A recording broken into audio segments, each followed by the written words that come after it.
What's going on, guys? J Flesh Tanks. Making a video in my fish room. But the video is pretty much, I've been getting emails about people asking me what plants to plant in your tank. It's real tough to tell you that, guys. I think all plants are awesome. Have multiple tanks with plants in them. I think there's two factors that go into what, you know, like I said, factor one is how much money you're willing to spend. Like, if you want to have an HC carpet, you're going to have to spend more money, guys.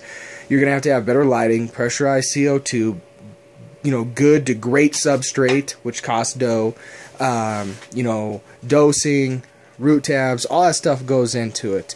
And then there's the other spectrum on, you know, like this tank, I guess it's somewhat of a bad example. It does have pressurized CO2 and it's got decent lighting, but the plants in it, I could get away with not having that stuff. I mean, I got dwarf sage, rotala, windowlet java fern, some jungle val. I mean, I don't have anything that's really demanding, and I mean, it grows, it looks good. I actually really love this tank, but you don't have to spend as much money to get this type of aquascape with these type of plants. Like I said, if you want to go the HC route with some higher light stem plants, like Lowigia cuba, you know, rotala, you know, certain types of rotala, things like that, you're gonna have to spend more, you know, more dough to get that to do what you want it to do, or it's just gonna die and it's gonna look like garbage. So one factor, you know,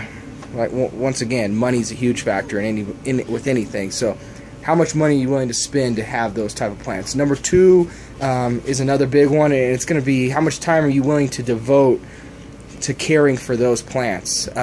This tank, zero care, guys. I mean, water change, trim a few plants, don't dose it. I really, like I said, I don't have to have CO2. I just have it running because it's already hooked up on this tank. The other spectrum is going to be, like I said, I'll keep saying, like HC and those higher light stem plants, guys. You're going to have to devote a heck of a lot more time than I'm devoting to pruning this tank on that tank. Like, you can't let a carpet, like pearlweed, you can't let that pearlweed up there get up here and then hack it down, because all this stuff's going to be dead. You got to be in there maintaining that stuff on a regular basis to make it look decent. So those are two big things, guys, on choosing your plants. Kind of figure out how much money you're willing to spend and how much time you're willing to dedicate, and then, you know, if you're willing to dedicate a good amount of time and you're willing to spend the dough, then you could pretty much run any plant. But if you don't have the time or the cash, you know, income to roll it, you know, to do that stuff, I mean, like I said, this tank is very enjoyable to me, and I barely do anything to it. Other than that, guys, I'll just show you a quick fish room. 75, this 20 gallon right here has bumblebees, no scape. I'm just growing some plants. Real quick, so if you have multiple tanks and you have a plant that you don't want to die off because you can't get it on a regular basis, like pearlweed, I put this plant in multiple tanks just in case, like, something goes crazy, the tank crashes and it all dies. I'm not completely screwed and I don't have any, like this Subwassertang stuff. I think that's how I'm saying it right. It's an actual algae. It's not considered an I guess algae is an aquatic plant, but it's not like your typical plant. It's an actual freshwater algae. I got it in this tank and the one down here, just because I don't want it to die, because I'm going to use it in another scape. This tank, just breeding some guppies, guys. They're fun. I'm actually really enjoying it. My kid digs this tank quite a bit. No, like, definite aquascape. I just threw those rocks in a couple days ago.